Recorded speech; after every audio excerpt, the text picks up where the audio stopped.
pesa wataitwa mahali, atakapoitwa hata kataa, kwa sababu ndani ya mkono wake kuna pesa ziliingia katika hiyo mkono. Wanapoenda mahali kuna kile kiapo wanalishwa, na kwa sababu tu ya zile pesa walizoguza kile kiapo watakubaliana. Na kuna kikundi ambao wanaambiwa kazi yenu ni kukata watu shingo, kazi yenu ni kumwaga, ni kuua watu, kazi yenu ni kuvunja watu miguu. So kila mtu ako na nini na usemi wake, na kuna wengine tu ambao kupasua watu vichwa.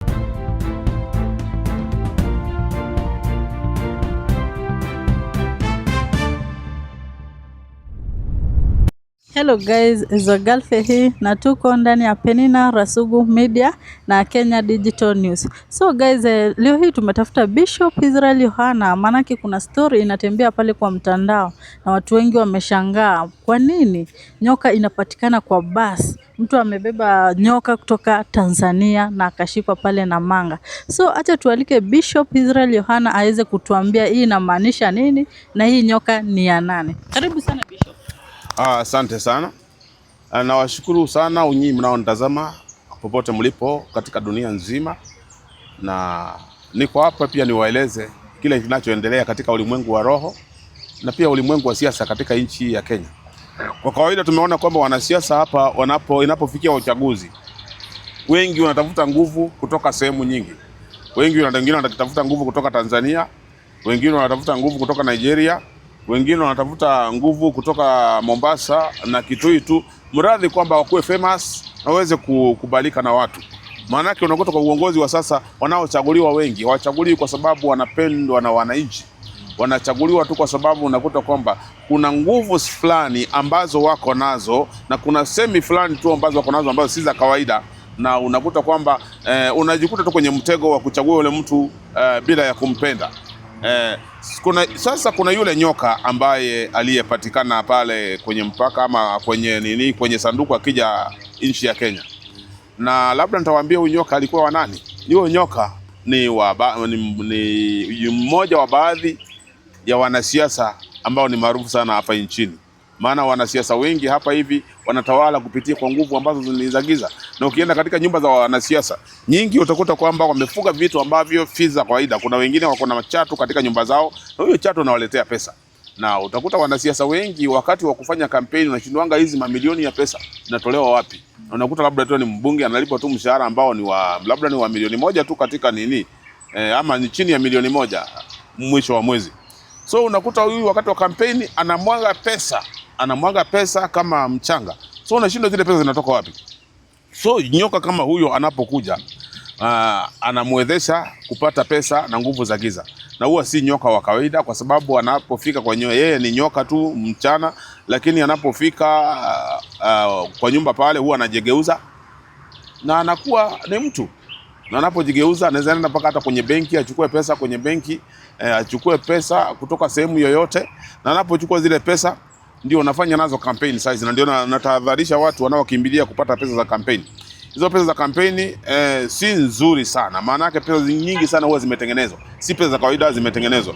Na ndio nakutanga zile pesa, yule mama akipatiwa ile 200 kwenye mkono wake ataimba wimbo wa mtu yule na atachindwa hata amemchagua namna gani. Baada ya uchaguzi anaanza kulalamika, mimi sikupenda kuchagua mtu fulani, huyo mtu mimi hata sijui nilimchagua namna gani. Kwa sababu zile pesa zinapoingia kwenye mikono yake, hizo pesa zina nguvu fulani, zina usemi fulani, ama zina connection fulani. Na wengi wameangia katika hiyo mitego, kwa sababu hata hao wanaoitwa goons wanaotumika. Nambari kubwa, unajua jambo la kwanza mimi nasema hivi, kumwaga damu ya mtu, mwanadamu ambaye ako na akili za kawaida, kumwaga damu ya mtu si rahisi. Lakini hao unasemanga wanaitwa goons. Kuna wengi tu ambao unakuta mtu anapatiwa 1000 kwenye mkono. Hiyo pesa si pesa ya kawaida, ni pesa zimetengenezwa. So anapotumia zile pesa, yule mtu kuanzia sasa ataimba wimbo wako. Na hivyo ndio unakuta watu wengi wanakuwa brainwashed through zile pesa. Sasa wanapopatiwa zile pesa wataitwa mahali, atakapoitwa hata kataa, kwa sababu ndani ya mkono wake kuna pesa ziliingia katika hiyo mkono. Wanapoenda mahali kuna kile kiapo wanalishwa, na kwa sababu tu ya zile pesa walizoguza kile kiapo watakubaliana. Na kuna kikundi ambao wanaambiwa kazi yenu ni kukata watu shingo, kazi yenu ni kumwaga, ni kuua watu, kazi yenu ni kuvunja watu miguu. So kila mtu ako na nini na usemi wake, na kuna wengine tu ambao kupasua watu vichwa. So unakuta wale goons, kuna kiapo fulani wanafanyishwa, it is a covenant, wanafanyishwa alafu wanafanyishwa matambiko fulani. Kuna vyakula ambavyo wanavyokula ambavyo vimefanywa matambiko fulani. Kwa hivyo mtu anaitwa goon anazafanyia wewe anything. So wale nyoka unaona wakiletwa hao wanaletwa kuprotect wanasiasa katika nchi ya Kenya. Na wewe tunaona tu ni mmoja ambaye amekuja kwa sababu mmechukua kwenye basi, lakini wanaoingia hata kwenye wanaoingia kwenye magari mengine tofauti, hata personal car ni wengi sana. Kuna wengine unakuta kwamba hata yule nyoka anakaa pale kwa engine pale kwenye bonnet. Nyoka anakaa tu pale, ukifungua pale unapata yule nyoka yuko pale kwenye bonnet. Unajua sasa ni vigumu sana askari kuambia mtu wewe simama fungua bonnet. Hapana. Lakini yule nyoka anaweka pale kwenye bonnet. Na anapita tu vizuri kutoka Tanzania, anaingizwa katika nchi ya Kenya na anapatiwa wanasiasa. So namba kubwa ya wanasiasa hapa Kenya wanatumia nguvu ambazo si za kiungu, kumanipulate wapigaji kura. So unakuta Kenya nambari kubwa ya wanasiasa ambao hawatakikani huwa wanachaguliwa. Ile nyoka ni ya kawaida ama ni ya kiuchawi? Hiyo nyoka si nyoka ya kawaida, ni nyoka ya kichawi tu ambayo imetengenezwa. Kwamba inaweza kujigeuza. Inaweza kujigeuza na iwe mtu, inaweza kujigeuza iwe pesa, inaweza kujigeuza na iwe kila kitu ambacho unachohitaji. Unaweza kuna mtu unaweza kuta labda hao wanasiasa, for example mtu kama rais mtu kama Raila mara nyingi ungemtafuta Raila, labda unamuinda Raila mpige risasi, ulikuwa unakuta kwamba unayepiga si Raila. Unayepiga risasi si Raila. Ulikuwa unapiga gari ukidhania kwamba Raila yuko ndani, lakini ukipiga risasi hiyo gari na kutekana Raila hayuko ndani hiyo gari. Kwa hivyo yeye pia alikuwa protected na nguvu ambazo si za kawaida. Alikuwa na protected na nguvu ambazo ni za kichawi. So ndio unakuta Rais Moi alijaribu kuua Raila, hakuweza. Rais Kibaki akaingia akatafuta akajaribu kuua Rais Raila, hakuweza. Hata wakati wa Uhuru na Ruto walijaribu kuua Raila wakashindwa. Hivi tu wakati mmoja ambapo Raila alipokufa, Raila aliuawa kwa sababu jambo la kwanza yale maagano, alivunja maagano ambayo walikuwa wameagana na wale ambao wanampatia nguvu zake. So alivunja maagano na walimwambia kwamba usiingie kwenye broad based, usiingie pale kwa Rais Ruto, lakini alivunja maagano. Na alipovunja yale maagano, ona jambo la kwanza alisaliti youth, kwa sababu waliokuwa wanapigania, kwa sababu kile ambacho kilikuwa kinafanyika kwamba rais alikuwa anaenda kupinduliwa, rais wa Kenya alikuwa anaenda kupinduliwa na aliyemuokoa ni Raila, na Raila hakuwa amuokoe rais wa Kenya. Kenya ilikuwa ipinduliwe na Gen Z na kabisa walikuwa wameapa na walikuwa wanataka kupindua Ruto kabisa. Gen Z walikuwa wanataka kupindua Ruto, lakini mtu ambaye alizuia kwamba wasipindue ni Raila. Na kuenda mahali pale, yeye alienda mahali pale kuzuia, lakini alivunja maagano, kwa sababu maagano yake ilikuwa ni kwamba usiende pale. Ukienda pale utazuia rais kupinduliwa, lakini utakapofika mahali pale wewe ndio utakuwa target. Badala ya serikali kupinduliwa, wewe ndio utakayekufa. So kama angeingia pale, yeye angekuwa bado anaishi na labda hata angekuwa rais wa Kenya kwa sasa. Kwa sababu yeye alipoingia pale alizuia rais kupinduliwa. Na wakati alizuia rais kupinduliwa, basi yeye ndiye alifanyika target, kwa sababu ile target ilikuwa kwamba wangepindua yeye. Kama Raila angesupport Gen Z, wangepindua Rais Ruto, basi Raila ndiye angekuwa president kwa sasa. Lakini wakati alivunja yale maagano, basi angekuwa president. Rais akaendelea mahali pale na yeye maisha yake ikafika kikomo. Kwa hivyo hizi nguvu wanasiasa wanapopatiwa ni hatari pia kwa maisha yao. Si kwamba ni nguvu za kawaida, pia ni hatari katika maisha yao, na ni nguvu ambazo si za kawaida. Na mimi nasema kwamba si wanasiasa peke yake, hata wasanii wa Kenya. Wasanii hawa wanaitanga, kuna wale ambao waimbaji na kuna wengine ambao pia ni TikTokers ambao wanatumia nguvu za giza. Yule mtu utamuona pale ni kijana mdogo. Yule kijana mdogo hata ile pesa anapata kwa YouTube ni pesa kidogo sana. Labda kama ni 50,000 kwa mwezi ama 100, lakini unakuta anaendesha gari ya milioni 20. Hebu niambie kwamba TikTok inaweza lipa mtu apate pesa ya gari ya milioni 20. YouTube huwezi lipa mtu awe na gari ya milioni 20. So kuna baadhi ya content creators ambao wanaishi maisha ya kifahari, na ukiangalia zile content zao hata haziwaletei 100 mwisho wa mwezi. Utajiuliza pesa zinatoka wapi? Zile pesa zinaletwa na wanyama kama hao. Kuna wengi tu nakuta kwako na wanyama katika nyumba, kuna hao chatu kwenye nyumba, wengine ana kiss chatu usiku mzima. Na wengine Gen Z hawa unakuta kwamba anaenda analala kwenye majeneza, analala kwenye jeneza siku 7. Akitoka ndani ya jeneza anatoka pale akiwa milionea. So kuna nini, kuna mambo ambao watu wanasemanga hivi, kuna kitu inaitwanga ni Illuminati ama Freemason. Wamekuwa kieneza wakisema kwamba hawatoi sacrifice watu. Na jicho la tatu. Jicho la tatu. Wanaenda wakieneza kwamba hawatoi sacrifice watu. Lakini nitawaambia jinsi wanavyofanya. Kwa sababu jambo la kwa kawaida hawawezi kupeleka mtu atumempeleka sacrifice, lakini kuna vile wanakuingiza bila wewe kujua. Kuna vile wanatolewa sacrifice bila wewe kujua. Kwa sherehe ambazo zinafanyikaga sana katika manyumba za katika familia. Mtu mmoja anakuja hapa anasema siku fulani nawafanyia sherehe. Siku fulani nitawachinjia ng'ombe. Anapowachinjia yule ng'ombe, mtasherekea, mkule yule ng'ombe, lakini katika njia ya kiroho ni maagano huwa mnafanya katika kule kukula. Watu wengi wanafanyanga maagano kupitia kukula, kupitia kwa eating together as a family. So namba kubwa wanaingia kwa maagano kupitia kwa hiyo eating together, ya family eating together. Ama goat eating.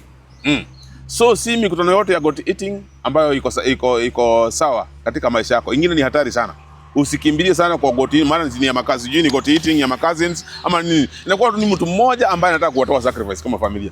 Unakutanga baada hiyo goat eating, watu wanaanza kufa one by one. Huyu amekufa leo, baada ya muda kidogo huyu amekufa, huyu sijui amekuja ameshikwa na ugonjwa gani, huyu sijui na itokana na jambo moja, goat eating. Ama labda yule ng'ombe alichinjwa na mkakula wote. So maagano mengi yanafanywa kupitia kwa kula chakula. Ni watu wengi unakuta kwamba kuna watu labda unakutanga anaota ndoto wakikula usiku. Ukianza kuota ndoto unakula usiku, unajiwanga sasa kuna maagano fulani ambayo unaingizwa. Ukiwa wewe mtu wa kiroho, omba sana, jitenganishe na yale maagano. Kwa hivyo wengi wa wale wanyama wanaokuja hapa ni kwa sababu ya maisha tu ya hawa ambao wanaitwa wanasiasa ama Gen Z ambao wanataka kutajirika haraka. Kwa sababu namba kubwa ya Gen Z unakuta hawana.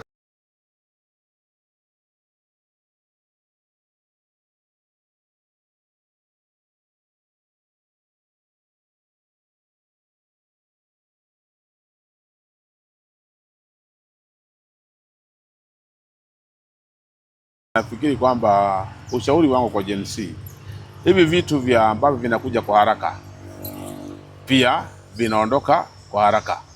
Utajiri unaokuja kwa haraka pia unaisha kwa haraka. Na ni vizuri kwamba utafute baraka za Mungu ambazo hazitaisha. Maana hivi utajiri wote unaopatikana na shetani unakutaga nambari kubwa ya Gen Z ambao wako saizi wengi wanakufa premature death. Unakuta sasa siku hizi dunia sasa badala ya vijana kuzika wazazi wao, wazazi ndio wanazika vijana kwa sababu dhambi zimeongezeka. Gen Z wengi wamekosa kutafuta Mungu. Na nambari kubwa hata wanapinga kazi ya Mungu. Wengine hata wanasema wanapigia mswada wa makanisa kufungwa. Gen Z wengi wanataka makanisa yote ifungwe, wakae bila kanisa. Ndio waweze kufanya mambo yote ambayo wanayofanya, wafanye bila usumbufu wote wa mambo ya kanisa ama mambo yote ya kiroho.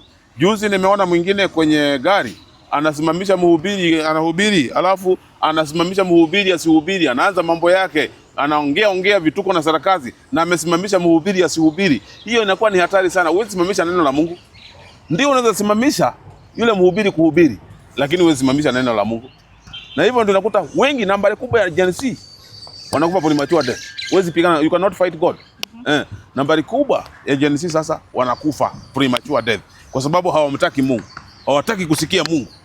Wanataka utajiri wa haraka. Wanataka mambo ambayo ni ya shortcut. Na hiyo shortcut yake pia kuna malipo. Malipo yake ni premature death. Asante sana Bishop. Kuna watu wanakutazama hapa wangependa kukufikia. Unapatikana maeneo gani? Napatikana ofisi yangu iko Embakasi East. Mahali panaitwa Chokaa tu kwa stage. Ofisi yangu iko mahali pale. Ninaonaga watu siku ya Wednesday na Friday kuanzia saa 2 mpaka saa 7 kamili. na unakuja mapema ili uweze kuonekana, kwa sababu huwa sitaki mtu kurudisha mtu hata mmoja, na nafikiri kwamba ukija siku hiyo utanipata. Labda kuna watu ambao wako Nairobi town, kuna mtu yuko Nairobi town ama yuko sehemu zingine za Nairobi, ungetaka kuja kwa ofisi yangu, nenda bus station. Ukijafika bus station, chukua gari za Kangundo Road Super Metro, waambie kufikisha Chokaa stage. Ukifika mahali pale nipigie simu, utachukuliwa pale kwa stage. Na wengine ambao wako Thika Road na upande wa Kangundo Road, uko Thika Road, chukua gari za bypass, za Eastern, I think ni Eastern bypass, hizo za kwenda Embakasi, waambie wakuweke Roy bypass. Hiyo Roy bypass kuna gari za Chokaa mahali pale, na ni 20 bob kufika Chokaa. So ukifika pale Chokaa nipigie simu, tutaonana na wewe. Na wewe uko mbali, labda ungetaka labda kuniongelesha kwenye simu, lakini ambao wako outside Kenya, ninawasihi sana mniongeleshe kupitia kwa WhatsApp. Ongelesha kupitia kwa WhatsApp, kwa sababu wakati mwingine unaweza piga simu, upige simu ukose kuchukuliwa.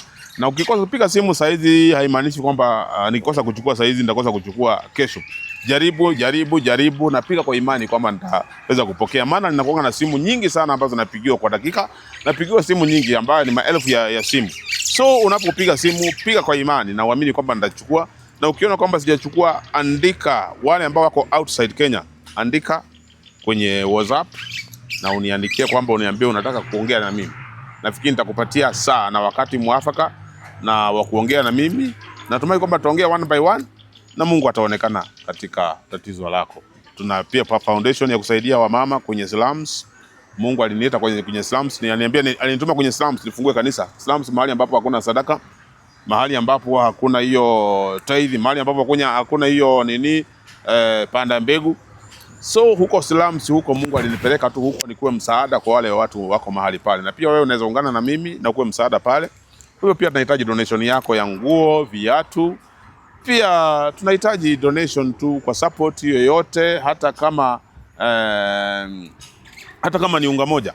So nambari yangu ya simu ni 0722 744 672 0722 744 672 0722 744 672. Shalom, Mungu awabariki.